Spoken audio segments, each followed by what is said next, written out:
and welcome to another episode of Second Gen Liberated Panda. I'm joined today by a very special guest from Australia. His name is Dr. Malcolm Davis. He worked for the Australian Department of Defence from 2007 to 2012, including as Assistant Director, and he went on to be part of the Strategy Policy Division. His expertise include Chinese military modernization, space policy, space security, future warfare, and military technology. He is currently with the Australian Strategy Policy Institute. Dr. Malcolm Davis is an expert in defence strategy with the Australian Strategic Policy Institute and joins us now live from Parliament House in Canberra. Dr. Davis, there's no agreement as yet, of course, but we've already done joint patrols with Indonesia in the Timor Sea, for example. The unknown here is how China will react. It could prove pretty provocative, couldn't it? Well, it's not designed to be provocative. It's designed to uphold international law and freedom of navigation of the seas. And certainly I think the Indonesians have justifiable cause for concern regarding the Natuna Islands, where China's declared 9-dash line in the South China Sea overlaps the economic exclusion zone around those Indonesian islands. And there's been a number of incidents between Chinese fishing fleets that have been fishing illegally in those islands, around those islands, and Indonesian coastal patrol vessels. So I think these patrols between Indonesia and Australia are a good thing. They send a strong message to China that the region will not tolerate China encroaching on other people's territory or their territorial waters. And I think they are upholding international law. Hello, Malcolm, and thank you for joining us today. We are very excited to have you here. Thank you, Angel, and it's my pleasure to join you. So, Malcolm, before we dive headfirst into the heavy stuff, would you kindly provide our viewers a little bit about your background, your career, what motivated you to join the Australian Department of Defence, and then later transition to the Australian Strategic Policy Institute? Well, essentially I'm a strategic analyst, and I've always had a fascination with international affairs and defence and national security. So after finishing my undergraduate degree, I decided let's pursue that. And I went into a couple of postgraduate degrees before doing my PhD. And my initial thought had been to focus very much on academia as a career. And I spent 10 years, at King's College London in the UK as a lecturer in defence studies. But then I realised actually, no, I needed to get some actual policy experience.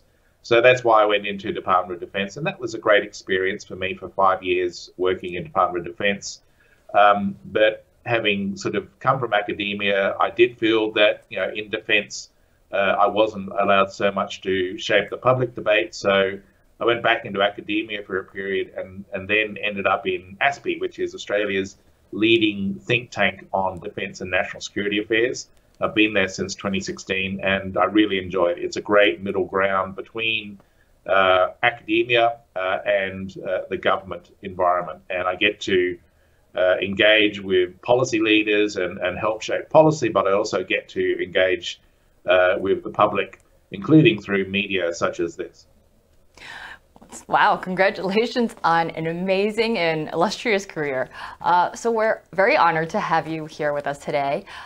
Given your expertise in both strategy, capability development, and Chinese military modernization, and given Australia's physical proximity to China, one would imagine Australia and China have a strong relationship that has recently been somewhat deteriorating, it seems.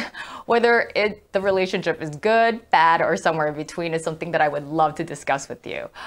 So given the deteriorating relationship, I was hoping you would share your thoughts on the China-US relationship in general, and in addition to that, what your take is on the Yang He-jun trial and the Tang Lei national security case. By the way, for those of us in our audience that are unfamiliar with these two cases, both cases are high-profile Chinese Australians who were taken hostage by Beijing amid deteriorating Sino-Aussie relations. Well, thanks, Angel. Look, yes, the relationship between China and Australia has been deteriorating for a number of years. And I think that's in part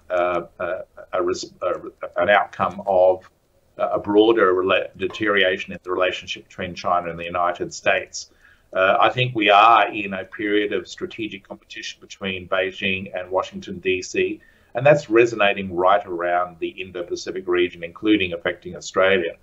And I don't see this competition ending anytime soon. I think that both the United States and China have diametrically opposed visions of the future world order. The US, of course, promotes Western liberal democracy, freedom, a rules-based international order. China, under Xi Jinping, seems to be promoting an alternative of authoritarianism, what they would call authoritarianism with Chinese characteristics. It's still capitalist, but it's not democracy. And I think their objective is to ultimately challenge and revise the rules-based international order to create a Sino-centric world order. And we're opposed to this for obvious reasons. And I think that in terms of Australia's context, we've attempted to balance between our trading relationship with China versus our strategic and security relationship with the US for some years. That balance point is now becoming impossible because of a series of issues relating to Huawei, the outbreak of the COVID-19 pandemic, China's actions in the South China Sea in relation to Taiwan, and various different other issues where we are having to push back against China's actions, and they are not taking it well. The two legal cases you mentioned are just the latest examples in this regard, where you have Australian citizens being arrested on essentially trumped-up charges and then put on trial, and the consequences for those people will be very dire indeed. They are points of concern and points of tension. And as I said at the beginning of this long answer, this is a trend that I don't see changing. I think things are getting worse. In particular, we worry about where China might take things in regards to Taiwan.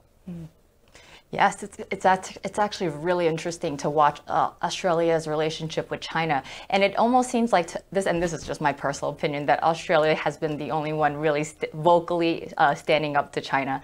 I recall one of your Australian officials came out and said that China is the only international relationship where Australia has to fear the country.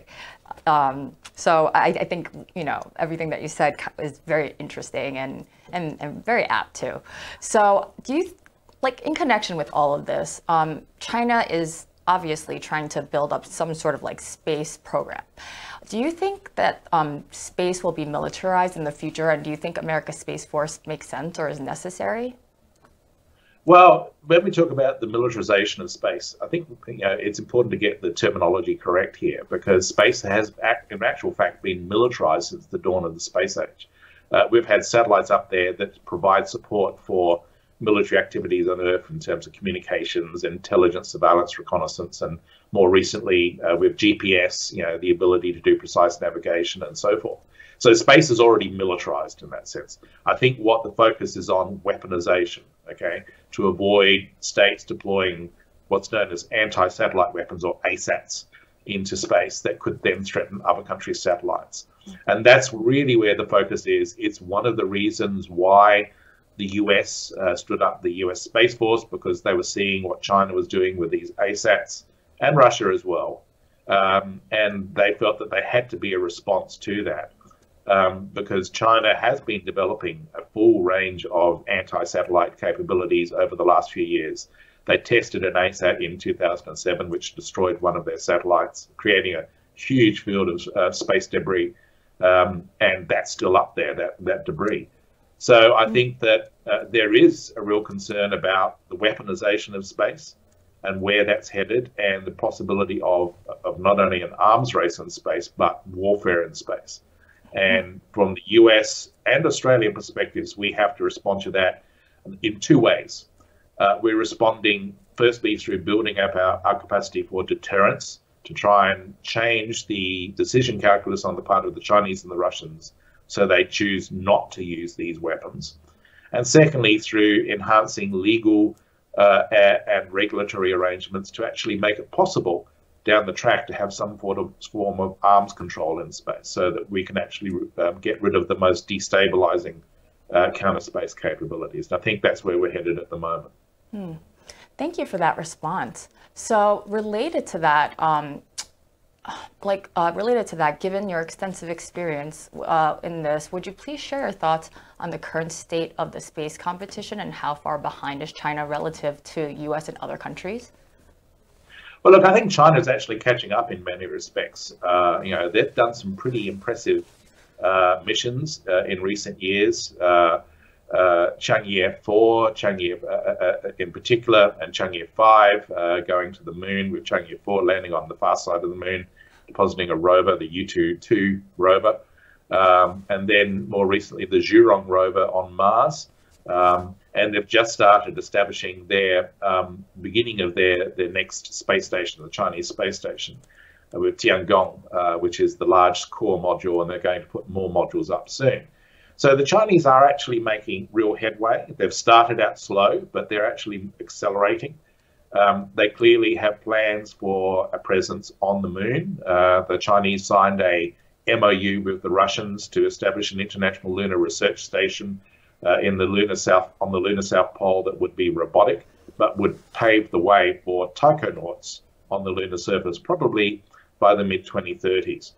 At the same time as this is happening, you are seeing the US moving ahead with its Artemis project to return to the moon by this decade. And you're also seeing commercial space activities in the US flourish, with the likes of SpaceX and Blue Origin really making headway on some very innovative technologies in terms of space access. And the goal there is to go to the moon and utilize lunar resources to do some pretty interesting things in terms of space activities. China has picked up on this, and they're now pursuing a commercial space sector of their own. It's still fairly young and inexperienced, and you've had a lot of rockets blow up on the pad, but they're making progress. So to sum this up, I would say that probably by the end of this decade, you will certainly see American and allied astronauts back on the lunar surface. And you'll see the Chinese and the Russians making moves very quickly to join them early in the 2030s. And I think that's where we're headed. Okay, so it looks like space is the next new frontier. So moving on to national technological security, our viewers would love to know what you think about the strategic risk of Huawei, which you mentioned earlier, in general, and more specifically in connection with the ASPI pioneered a report on Huawei's potential security risks. Would you please provide us more details on all of this? Well, back in 2017, Australia made a decision to not allow Huawei and Tencent to bid for 5G networks in this country. And the concern was that Huawei-based 5G network would allow the Chinese government to have control over critical information infrastructure, i.e. our national communications network. This was deemed to be unacceptable for our national security, and I think rightly so. And so that has created a lot of tension with China. But we've done the right thing in terms of our national security. And I think that other countries have moved down similar paths now. You're seeing in Europe, for example, Huawei being banned for the same reasons. What is needed now is for Western countries to step up and provide alternative 5G and ultimately 6G networks, so that there is an alternative to the big Chinese producers like Huawei and Tencent. And I think that's probably where that competition is headed. But that competition is broader than just 5G networks. There is a field of analysis now in strategic policy called critical and emerging technologies, artificial intelligence, quantum technologies, nanotechnology, various different other technologies that all have application for military and national security matters. And China has made it very clear in its policy statements that it wants to dominate in these critical and emerging technologies. And that would have a geopolitical implication for the 21st century that would be very significant. If China dominated in AI, for example, it would control economies around the planet. So there is a push, I think, on the part of Western countries to compete with China and to make sure that there is no one country controlling these critical and emerging technologies as they begin to mature. That's actually a very terrifying thought. So yes, so I guess this is sort of related to what you're talking about, in terms of like alliances, because I know President Joe Biden here in the U.S. He's trying to build alliances with our allies, right? And then China, on the other hand, they're trying to build alliances with their allies. So it seems like they're making moves there. Would you please share your insights on the future of Quad? The Quad is really important as a development. It had a false start back in 2007, 2008, where it was first established, and then China complained, and our government of the day backed down very quickly. I think that was a mistake, but that's what they chose to do. And so the Quad kind of died. It was stillborn. But now it's back. And the Australian government has been a key leader in re-establishing the Quad. For those of your viewers who don't know, the Quad comprises 4 countries, the United States, Japan, Australia, and India. And it's not an Asian NATO in the sense of that European Defence Alliance. It's a dialogue process whereby these 4 countries work together to deal with issues of common interest and to produce outcomes that are useful. There's a Quad Plus, which extends into the ASEAN countries and other countries. But the key point here to understand the Quad is it's a process of dialogue and discussion that ultimately leads to cooperation. So in the most recent Quad meeting between the leaders, there was discussion about COVID and how we work together on vaccines. So it's not just about defence and national security, it's about a broad range of issues that have included everything from climate change through to space security, through to cyber technologies and critical and emerging technologies. And I think the Quad is really vital in terms of shaping a secure and stable, free and open Indo-Pacific region, particularly as a counterbalance to China's growing power through the Belt and Road Initiative. And in that sense, it plays a vital political and strategic role. And Australia has been, I'm proud to say, a leading proponent of the Quad in its current incarnation. So sounds like it's more like a diplomatic form of organization and not anything else, right? Yeah, it's a diplomatic process. We don't have a Quad military alliance like would be the case with NATO. Although the 4 countries do work together in terms of military-to-military relationships and exercises and so forth, it's not done through the Quad. The Quad is about diplomacy and discussion and coming up with common solutions to common problems. Okay. So speaking of the UN, what are your thoughts about, so there's in America at least, there's a lot of chatter about trying to dismantle the UN because of the whole Security Council issue, and like China always having the veto, or Russia having the veto, and most recently, US had the veto over China, and China was upset about that. So would you be in favor or not in favor of like dismantling the UN and then building something new, perhaps? I certainly would not be in favour of dismantling the UN or the UN Security Council. I mean, the UN as an organisation often doesn't function very effectively. But, it's there. And if we got rid of it, we'd just replace it with something exactly like the UN. What I would be in favour of doing is expanding the UN Security Council to include countries like India and Japan and maybe Brazil and maybe South Africa to give it more balance. The UN Security Council is very much a victor's club from World War II, and I do think it needs to be updated and maybe have an opportunity to rethink the veto option, because I do think veto power can be used destructively rather than constructively. And I think that's what's needed. But getting rid of the UN doesn't achieve anything. All we'd do is we'd replace it with another UN. Yeah, absolutely. That's absolutely right, because the issue is the veto power and not anything else, really.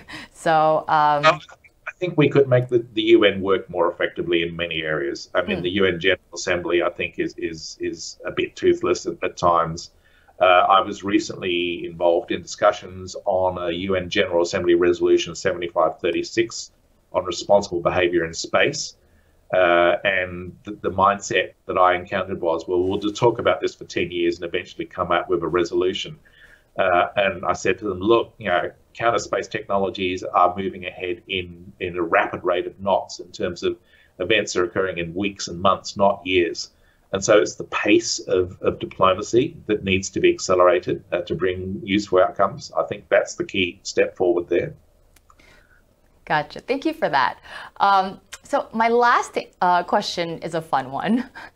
With all this noise surrounding the sightings of UFOs or UASs in connection with the Pentagon coming out and acknowledging these spacecraft that defy the laws of physics, it seems, from newly released or declassified videos, you and I had a brief discussion on this topic before today, and you noted that even though this topic is fascinating and groundbreaking, no matter what, you don't believe that these UFOs or UASs are extraterrestrial. Rather, you believe that these UFOs/UASs are terrestrial, as in made from materials on this Earth.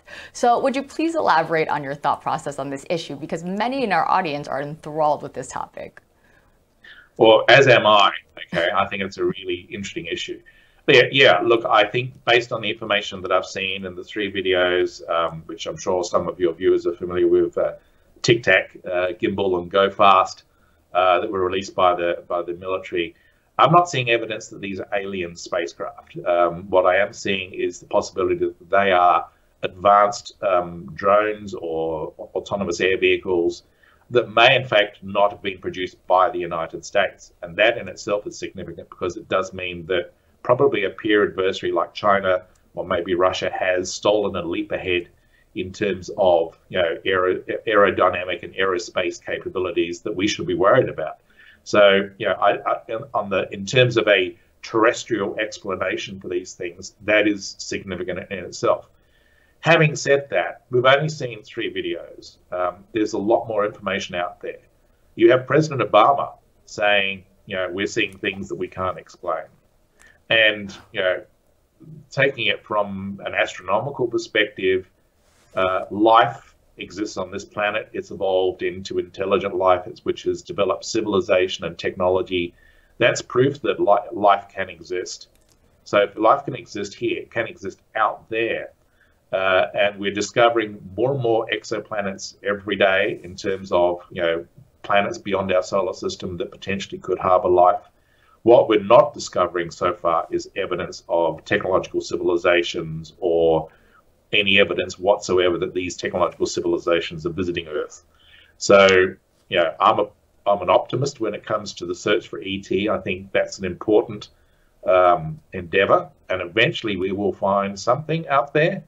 But I'm not convinced these are shall we say, the smoking gun that they are here. But let's wait and see what happens. It's an exciting issue, and I think it's important, but we shouldn't just automatically leap to it's aliens.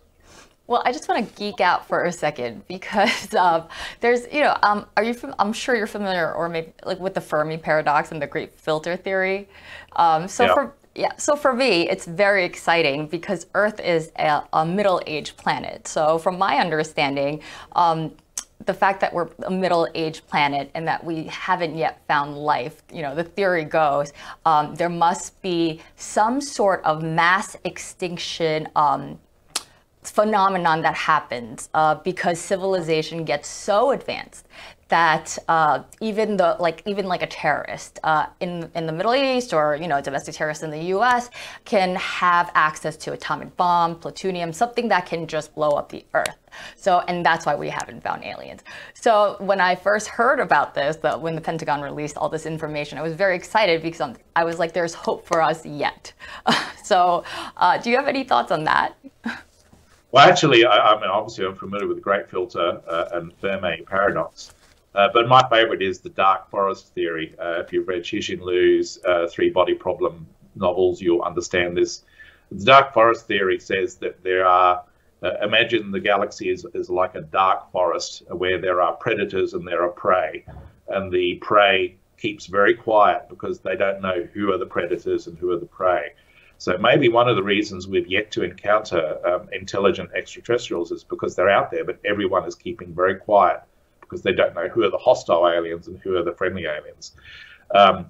Having said that, yeah, the Great Filter is, I think, is an important idea, and we are facing challenges on this planet that could, lead to that. Climate change being one, the potential for, technological apocalypse if you allow sentient AI to run out of control is another. Nuclear war, in spite of its horrors, wouldn't actually extinguish life on Earth. You would still see civilization recover, but it would just take a very long time. But yes, there are threats out there in terms of that could generate that great filter moment for us. And the question in my mind is, are we past our great filter or are we approaching it? If we're approaching it, then it will be important if we survive it, because then maybe we can flourish as a civilization, as a spacefaring civilization, and ultimately we then do end up in this sort of Star Trek future where we can have explorations through the galaxy, and maybe then we encounter them. But the laws of physics say, interstellar travel isn't possible. You can't go faster than light. But that's our understanding of the laws of physics now. Right. 200 years from now, who knows? Right, who knows? Oh my gosh, this is such the third theory that you pose is such that's fascinating to me. Never even occurred to me that there could be that forest theory and they could be hiding from us. So that's very interesting, and that's something that'll keep me up tonight for sure. Well, I highly recommend Xu and Lu's Three Body Problem novels. Go and get the trilogy. You'll enjoy them. Oh, absolutely. Absolutely, I will. So, like, with all this space, like the new space news coming out, with all these like new discoveries, this is like your area of expertise. So it must be such an exciting time for you. So in the future, are you going to be working like, in connection with cyber and like space, or are you going to be gravitating more towards like China relations? No, look, I see my future very much in the space policy, space security field, whether it's in a think tank environment or back in government or potentially in academia, I'm not sure. But I think that space security and space policy, not just in terms of defense space issues, but broader civil space, involved in this, the government and commercial activities going back to the moon would be fascinating to work in. I'm too old to go to space, but I think that it's just it's a real honour to be able to be involved, particularly for Australia as a new space power, getting finding its feet in space, to be able to be involved in this moment, to be able to help shape this country's space policy, and help make that dream that so many of us have had of making Australia an actor in space reality. And just to geek out with you one last time, have you seen this new show that came out on Amazon Prime called The Phenomenon? No, I haven't. I haven't seen that one.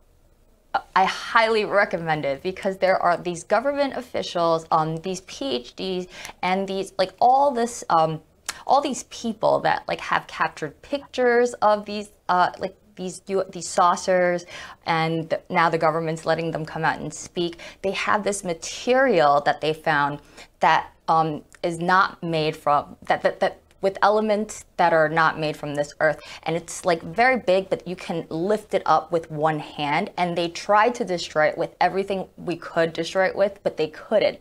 So there's actually more. They talk about Area 51. They talk about the fact that even the U.S. presidents don't have access to there's a higher clearance level than the U.S. president.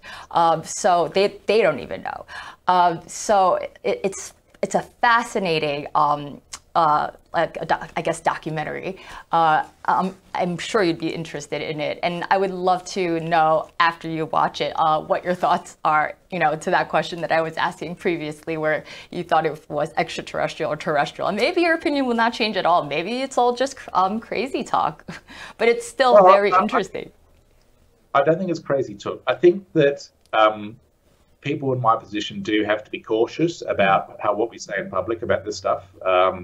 I think everyone has an opinion, which we, I do believe there's extraterrestrial life out there. I'm just not seeing any evidence that it's visited Earth. But that doesn't mean it won't do so in the future. But I do think that what you find with people in my field is that they hold an opinion, but they don't necessarily leap to share it. And, I enjoy science fiction. I think that's important to be able to enjoy that aspect to it. But I think it's important to have a balanced perspective. And the key phrase that I always refer to when I'm thinking about this stuff is extraordinary claims require extraordinary evidence. Okay.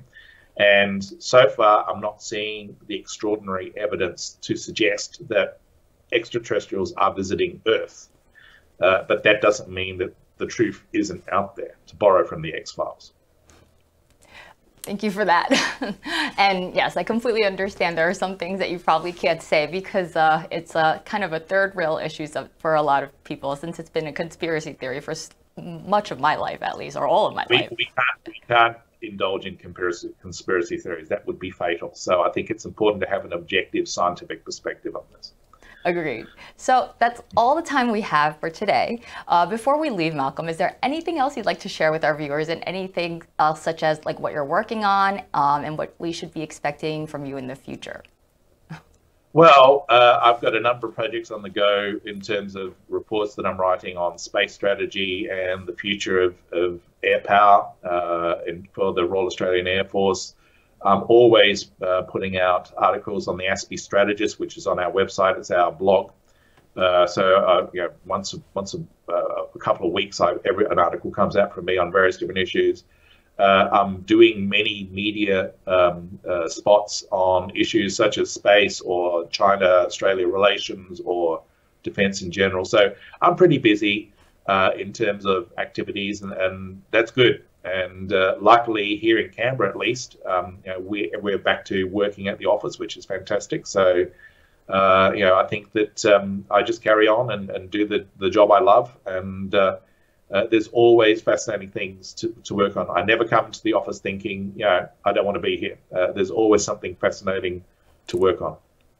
So that sounds fascinating. I am so very happy for you. I think, you deserve all of this good things. And I want to include everything that you mentioned in the description, because I have read a few of your articles and I thought they were fascinating on space and everything.